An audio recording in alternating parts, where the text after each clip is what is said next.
اعوذ باللہ من الشیطان الرجیم بسم اللہ الرحمن الرحیم۔ حدیث نبوی صلی اللہ علیہ وآلہ وسلم۔ پہلی حدیث، حضرت میمونہ رضی اللہ عنہا نے فرمایا کہ جب نبی کریم صلی اللہ علیہ وآلہ وسلم غسل جنابت فرما رہے تھے تو میں نے آپ کا پردہ کیا تھا،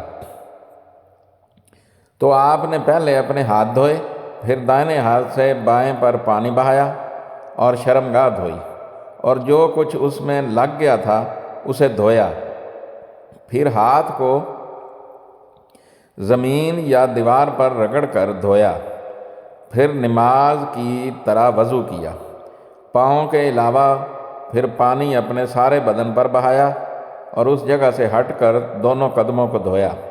اس حدیث میں ابو عوانہ اور محمد بن فضیل نے بھی پردے کا ذکر کیا ہے۔ یہ حدیث صحیح بخاری سے لی گئی ہے اور اس کا نمبر ہے 281 281۔ دوسری حدیث، ام سلیم ابو طلحہ رضی اللہ عنہ کی عورت رسول کریم صلی اللہ علیہ وآلہ وسلم کی خدمت میں حاضر ہوئیں اور کہا کہ اللہ تعالیٰ حق سے حیا نہیں کرتا، کیا عورت پر بھی جب کہ اسے اطلاق ہو غسل واجب ہو جاتا ہے؟ تو رسول اللہ صلی اللہ علیہ وآلہ وسلم نے فرمایا، ہاں، اگر اپنی منی کا پانی دیکھے تو اسے بھی غسل کرنا ہوگا۔ یہ حدیث بھی صحیح بخاری سے لی گئی ہے اور اس کا نمبر ہے 282 282۔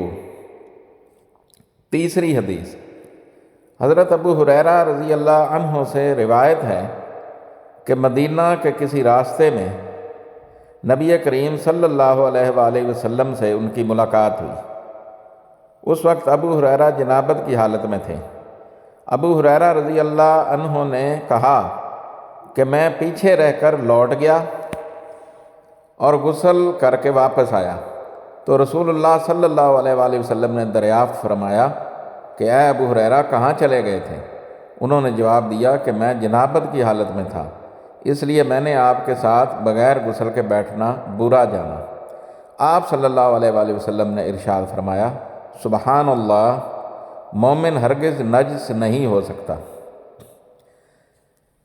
یہ حدیث بھی صحیح بخاری سے لی گئی ہے اور اس کا نمبر ہے 283 283۔ چوتھی حدیث، نبی صلی اللہ علیہ وآلہ وسلم اپنی تمام ازواج کے پاس ایک ہی رات میں تشریف لے گئے۔ اس وقت آپ کے ازواج میں 9 بیویاں تھیں۔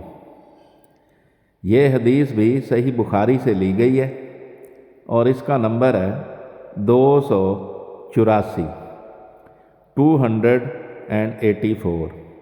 پانچویں حدیث، حضرت ابو ہریرہ رضی اللہ عنہ نے فرمایا کہ میری ملاقات رسول اللہ صلی اللہ علیہ وآلہ وسلم سے ہوئی۔ اس وقت میں جنبی تھا، آپ نے میرا ہاتھ پکڑ لیا اور میں آپ کے ساتھ چلنے لگا۔ آخر آپ ایک جگہ بیٹھ گئے اور میں آہستہ سے اپنے گھر آیا اور غسل کر کے حاضر خدمت ہوا۔ آپ ابھی بیٹھے ہوئے تھے۔ آپ صلی اللہ علیہ وآلہ وسلم نے دریافت فرمایا، اے ابو ہریرہ کہاں چلے گئے تھے؟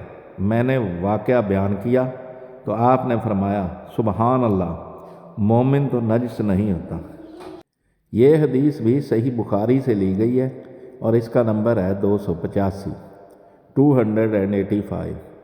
میری تمام دیکھنے اور سننے والوں سے گزارش ہے کہ میرے والدین، میرے بہن بھائی، میرے رشتہ دار اور میرے دوست جو اس دنیا سے جا چکے ہیں ان کے لیے مغفرت کی دعا کر دیں۔ جزاک اللہ خیرہ۔